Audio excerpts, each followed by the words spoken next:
Bapak, Ibu, saudara-saudari, rekan muda, dan anak-anak yang terkasih, semoga kita semua sehat, sukacita, dan dalam berkat Tuhan.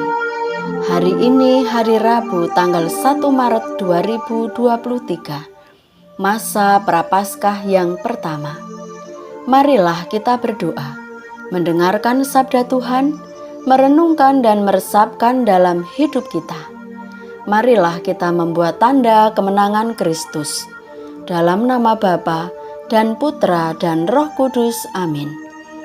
Inilah Injil suci menurut Lukas, bab 11 ayat 29 sampai 32.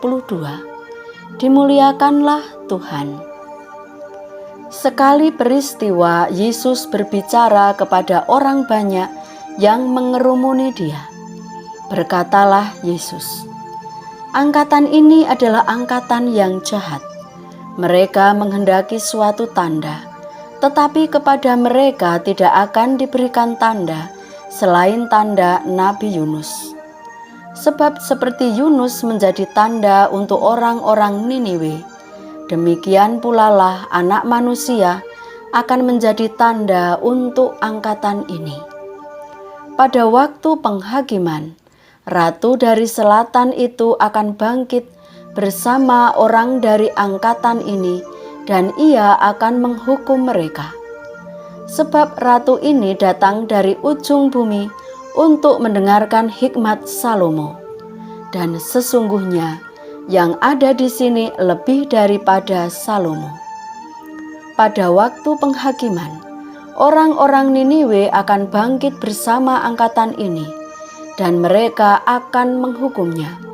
Sebab orang-orang Niniwe itu bertobat waktu mereka mendengarkan pemberitaan Yunus.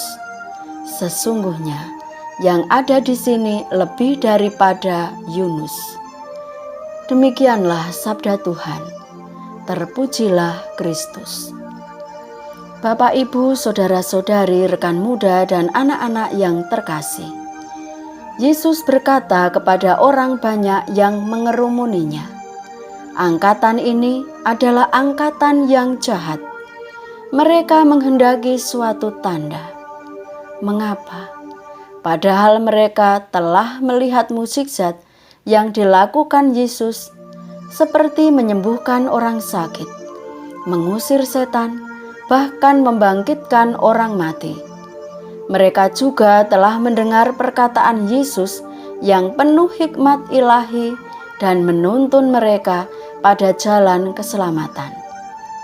Rupanya semua tanda itu tidak cukup bagi mereka. Mengapa demikian?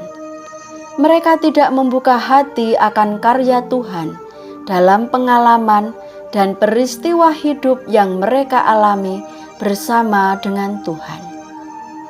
Yesus tidak akan memberikan tanda kepada mereka, karena dari kisah Nabi Yunus seharusnya mereka pahami dan mereka bertobat.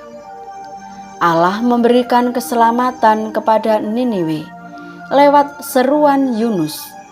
Karenanya mereka bertobat secara total. Tuhan Yesus lebih dari Yunus. Seharusnya dengan kehadiran, karya, mukjizat, dan pengajaran Tuhan Yesus mereka percaya. Peringatan Tuhan Yesus berlaku juga bagi kita pada saat ini. Terlebih di masa Prapaskah, retret agung bagi kita semua. Agar kita setia mendengar firman Allah dan melakukannya, serta bertobat dan hidup secara baru.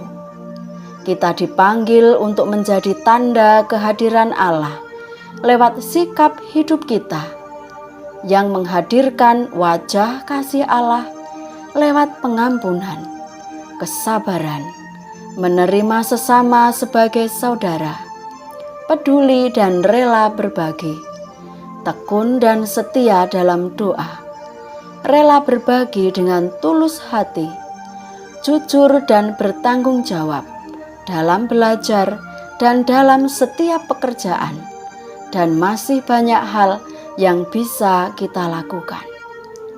Bagaimana dengan kita? Apakah kita beriman dan percaya kepada Tuhan setelah kita melihat tanda? Sudahkah kita menjadi tanda kehadiran dan kasih Allah yang menyelamatkan lewat sikap hidup kita?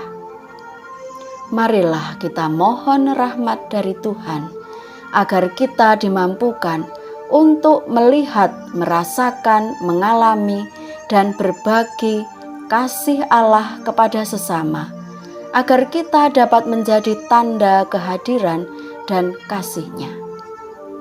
Marilah berdoa.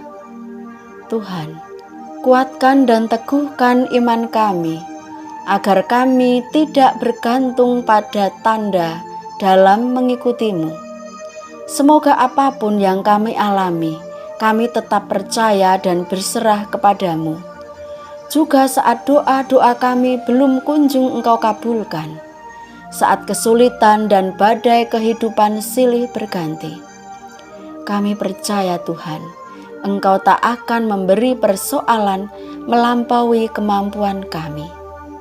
Tuhan, kabulkanlah harapan dan doa-doa kami, serta anugerahkanlah rahmat yang sungguh kami butuhkan. Terpujilah Engkau Tuhan, kini dan sepanjang masa. Amin. Dalam nama Bapa dan Putra dan Roh Kudus. Amin. Salam sehat, salam sukacita. Tuhan memberkati kita semua untuk tetap setia dalam doa dan melakukan amal kasih di masa Prapaskah ini. Amin.